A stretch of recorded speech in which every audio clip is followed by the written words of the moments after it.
Hi everyone, I'm Elizabeth Finch. I'm a certified health coach and a food blogger, and I'm here today to teach you how to peel and cube a butternut squash. So for me, butternut squash, as well as all of the other winter squashes, they're cold weather staples for me. I love to use them when it's cold outside, when they've just recently been harvested, which they harvest them in the fall, so they're available all through the winter. But I love to use them in my cooking. I love to roast them, use them in soups, snack on even just roasted butternut squash.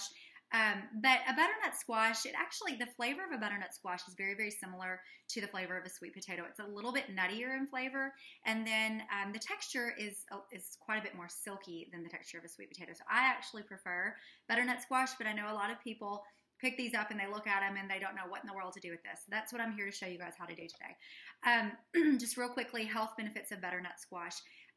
Inside, I know it's kind of a boring color on the outside, just kind of a beige color, but on the inside, the flesh is really beautiful, vivid orange, and that flesh is loaded with fiber, it's loaded with antioxidants, it's loaded with phytonutrients, all of these wonderful things that are so good for your bodies. And some of the health benefits of all of those nutrients that butternut squash contains, the fiber is great for digestive health. It's great for heart health. All of the antioxidants makes butternut squash an anti-inflammatory food. It actually helps to fight inflammation in the body, or those antioxidants do. And then also some of the nutrients that butternut squash contains, such as beta-carotene and vitamin C, have been shown to help prevent certain cancers like breast cancer, and then also certain age-related diseases. So there's definite health benefits for including things like this, like butternut squash in your diet, but also just tastes amazing. So I really encourage you to try it and try to include it in your diet, especially during the winter months when they're so readily available. So first off, what you're going to need to peel and cube your butternut squash, you're going to need a really good sharp chef's knife, and that's the reason you want a big, long, sharp, heavy chef's knife is because the weight of the knife is actually going to do some of the work for you. You don't want to use a flimsy or dull knife.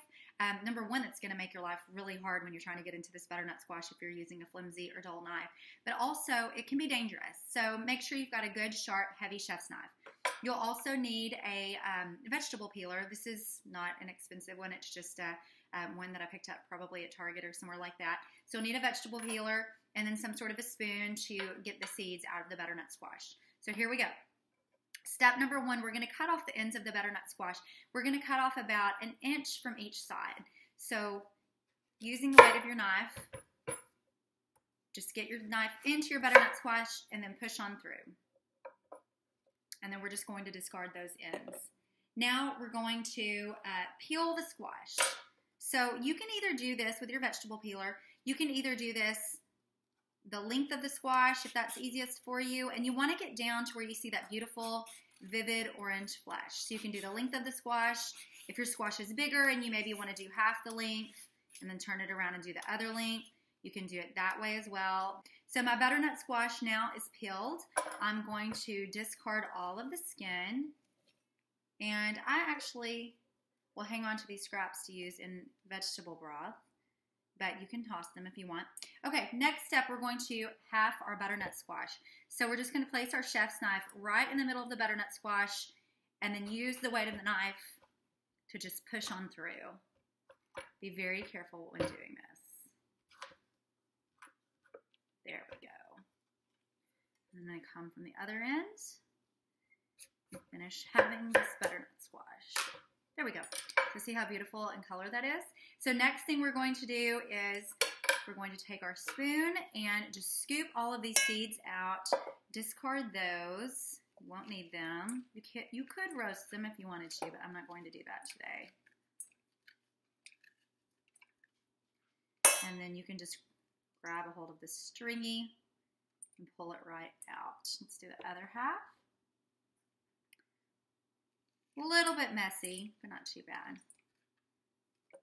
Get all of those seeds out. There we go. So now we're just going to cube our squash. I'm going to take my chef's knife and I'm going to cut it lengthwise. And I like to cut mine about an inch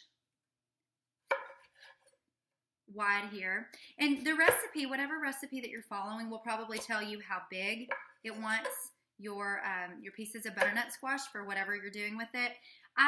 If your recipe doesn't say, kind of my general rule of thumb, I like to cut it into about 1 inch by 1 inch cubes.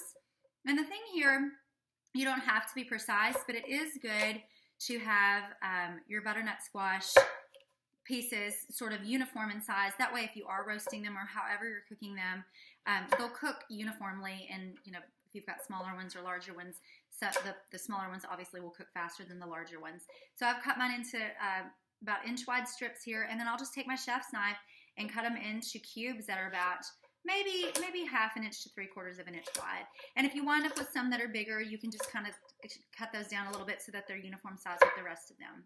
Okay, so here now I have my cubes of butternut squash that are about 1 inch by 1/2 inch wide, and they're ready to go. You can put them on a baking sheet. You can roast them that way. Maybe you want to make it into a soup. I have a really delicious soup recipe on my blog for creamy coconut and butternut squash soup, so maybe you'll give that a try. And I hope you guys enjoyed this video. If you are interested in more free recipes and videos like this, please visit my blog at elizabeth-finch.com, and I'll see you guys soon.